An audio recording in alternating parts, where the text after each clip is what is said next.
I remember distinctly I walked to school, it was about a mile and a half, and first store, broken windows, well, I said, maybe an accident, who knows.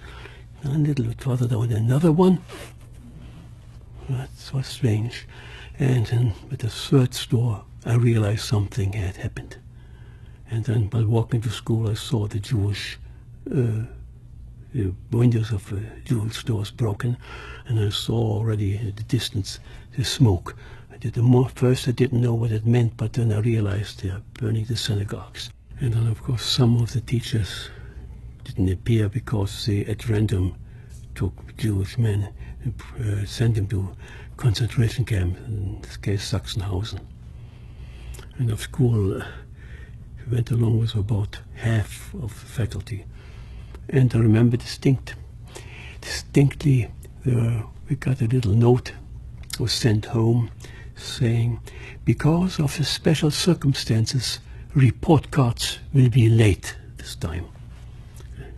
The school actually was an oasis.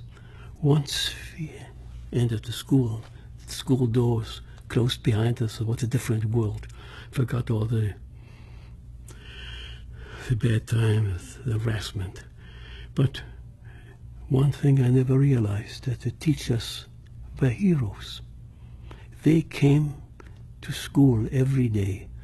Eventually, at the light of imminent deportation, they still taught us. I didn't realize that by being true to the profession, they were everyday heroes.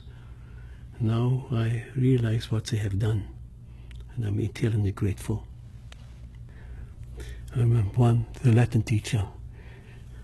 I remember him distinctly. His name was Königsberger. We called him Klopst because there's a very dish, Königsberger dumplings. And while he was quite rotund, at least at the beginning, we called him Klops.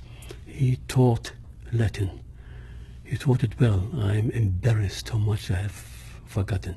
He always came in, rocking on his heels, and called out a sentence to be translated. And then he looked around and called on someone.